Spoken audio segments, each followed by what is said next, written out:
Battleaxe is a 70-ton heavy mech from 2008's TRO 3075. TRO 3075 added units to the late Civil War era as well as the early Battleaxe era, but also added more quote-unquote ancient units.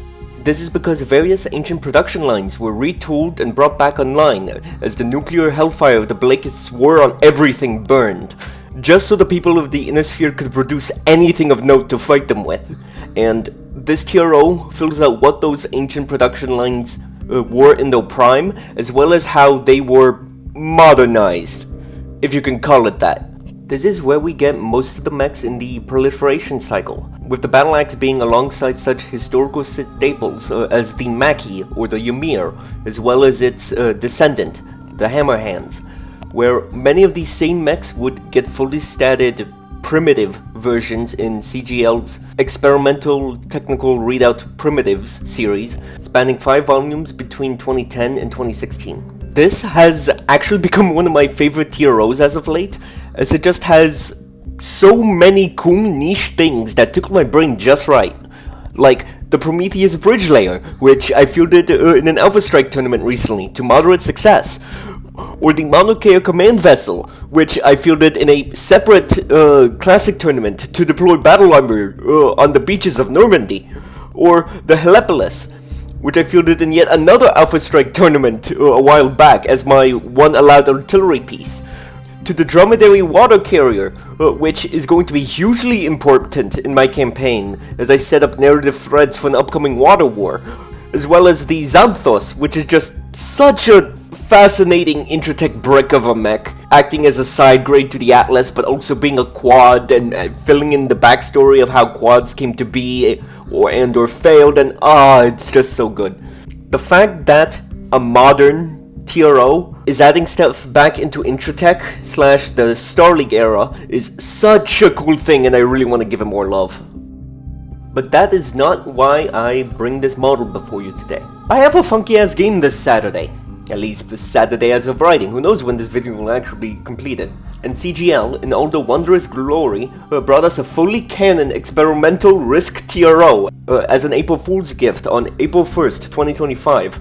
Framed as a Clan Seafox report on the recently acquired RISC technology, it serves to both canonize elements of 2015's War of the Tripods, as well as introduce experimental RISC tech variants of various mechs, primarily focused around the 2nd Star League Assault Lance, 3rd Star League Battle Group Force Packs, though with a few from the Proliferation Cycle pack thrown in as well. With all of that context in mind, this is why we get a Battleaxe variant with a lot of whack-ass tech that is actually allowed and playable and potentially even highly relevant this Saturday. So I think I'm going to spend the next few minutes parsing through all of the rules on what the hell this BKX RISC variant actually does. Because somebody needs to know just the mess I'm getting myself into. So yeah, I had a recording where I went through what this does step by step, but that was long and really boring to watch, so boom, quick, speedrun. 2 ERPPCs with 2 PPC capacitors. You can spend 5 heat to charge it up, and you can spend 5 heat firing it to deal 5 bonus damage with an ERPPC. Radical heatsink system, mask for heat sinks. Targeting computer, you know what that does. RISC viral jammer. Long story short, for 12 heat a turn, once you activate it, you can disable all ECM within a 17 hex radius with increasing chances to fail every turn. It also features the RISC heatsink override kit, which basically reduces the number you need to roll to avoid a shutdown by 2. But if you do roll that nat 2, it explodes. For this scenario specifically, because we were battling over an ice river, I loaded a ton of incendiary ammo, which basically let me blow up the ice on a 5-up. In addition to, of course, blowing up at a lower heat threshold the same way that Inferno ammo does, which is of course fun on a Battleaxe that overheats in the massive way this one does. I mean, the Battleaxe did more or less what I was intending it to do. It was blowing up ice flows. It was sometimes hitting people with a capacitor ERPPC. I think it did like twice in 8 turns. That was an entire aerospace sub-game where we were fighting over control of satellites to connect to the MHQ down on the ground.